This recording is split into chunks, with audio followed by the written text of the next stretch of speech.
ఆయన నాయకులు ఒకరిద్దరిని తీసుకొని లోపలికి వెళ్ళి ఐసీయూ డిపార్ట్మెంట్లో పర్యవేక్షించాడా అంటే లేదు. వందల సంఖ్యలో ఐసీయూ వార్డుల్లోకి ఆయన కార్యకర్తలు నాయకులతోటి జ్వరబడ్డం జరిగింది. అసలు డాక్టర్లు ఏం చెప్పారు, పేషెంట్లు ఏం చెప్పారు, నర్సులు ఏం చెప్తున్నారు అనేది కూడా కనీసం తెలుసుకునే పరిస్థితి కూడా లేకుండా వాదోపవాదాల లోపల డాక్టర్లు ఆ పేషెంట్లకు పెట్టిన సెలైన్ బాటిల్ను కూడా పక్కకు లాగేసే పరిస్థితి. ఇంత దారుణంగా జగన్మోహన్ రెడ్డి గారు ప్రవర్తించడం ఇది అతి దిగజారుడుతనం అని చెప్పక తప్పదు. ఒక విషయం నేను చెప్తున్నాను, ఇవాళ జగన్మోహన్ రెడ్డి పరామర్శకు రాలేదు, క్షతగాత్రులను చనిపోయిన కుటుంబాలను విచారణకు రాలేదు, వాళ్ళ యొక్క బాధలు వినడానికి రాలేదు. అతను కేవలం తన రాజకీయ ప్రయోజనాలను కాపాడుకోవడానికే వచ్చాడు.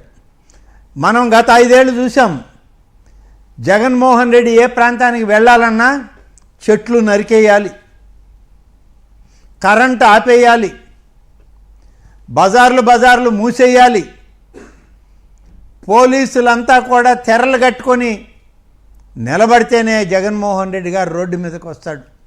కనీసం రోడ్డు మీదకు కూడా రావడానికి సాహసం చేయనటువంటి జగన్మోహన్ రెడ్డి ఇవాళ ఎందుకు వచ్చాడు స్విమ్స్ ఆసుపత్రికి?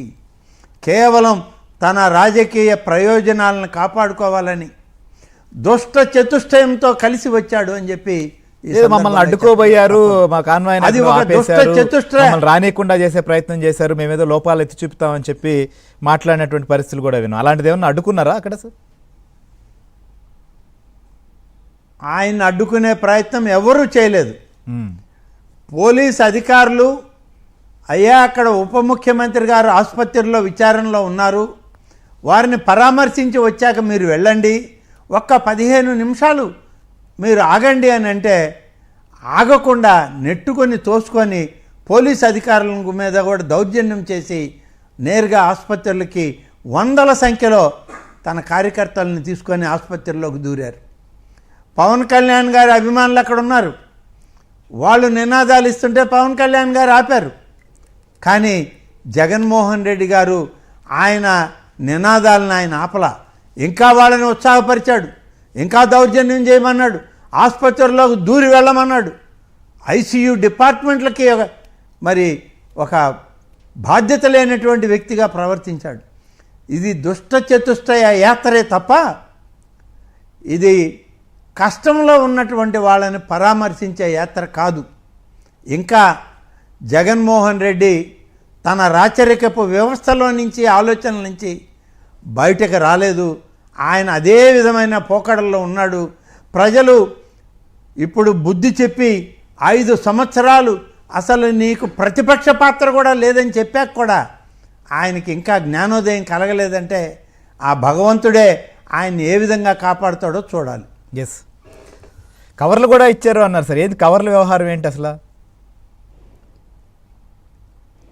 పవన్ కళ్యాణ్ గారు బయటకు వచ్చాక అక్కడ ఉన్నటువంటి భక్తులందరూ ఎవరు మటుకు వాళ్ళు తిరుమలకి వెళ్ళాలని కొందరు, తమ స్వస్థలాలకు వెళ్ళాలని కొందరు బయలుదేరుతూ ఉంటే వాళ్ళు అడిగిన ప్రకారం దర్శనం చేయించి పంపుదామని టీటీడీ అధికారులు అక్కడికి వెళ్తే అక్కడ ఈ దుష్ట చతుష్టయంలోని ఒక వ్యక్తి 18 మందే ఉన్నటువంటి ఆ పేషెంట్ల దగ్గరికి వెళ్ళి, క్షతగాత్రుల దగ్గరికి వెళ్ళి, ప్రభుత్వాన్ని మీరు దుయ్యబట్టండి, చంద్రబాబు నాయుడిని మీద ఆరోపణలు చేయండి, మా జగన్ బాబు వస్తున్నాడు, మా నాయకుడు వస్తున్నాడు, మీ అందరికీ మేము కవర్లు ఇస్తామని చెప్పి 18 మందికి తెల్ల కవర్లు పంచినటువంటి విషయం ఇవాళ ఆసుపత్రిలో అక్కడ డ్యూటీలో ఉన్న డాక్టర్లను కానీ నర్సుల్ని కానీ ఎవరిని అడిగినా చెప్పే పరిస్థితి.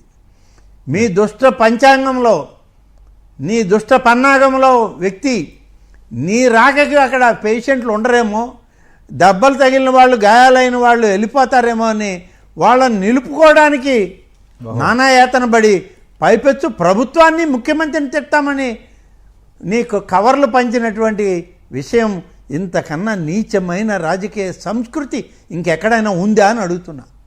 ఇంత నీచానికి దిగజారాలనా? నీకు అధికారం కోల్పోయి 6 మాసాలు కాలేదు, ఇంకా నీకు ఈ నీచ సంస్కృతి పోలేదే. నీవు రాజకీయాల్లో రాజకీయ మనుగడలో లేవు, నువ్వు ఇంకా దోపిడీ సంస్కృతిలోనే, దారి దోపిడీ విధానాల్లోనే, దుష్ట చతుష్టయంలో ఇంకా నువ్వు ఆలోచనలతో నడుస్తున్నావు తప్ప భారత రాజ్యాంగ ప్రజాస్వామ్య వ్యవస్థలో నీకు స్థానం లేదు అని చెప్పి జగన్కి, జగన్తో ఉన్న ఆ దుష్ట చతుష్టయానికి చెప్పాల్సిన అవసరం ఉంది. రైట్. మరొక అంశం సార్, కుప్పంలో అంతకు ముందు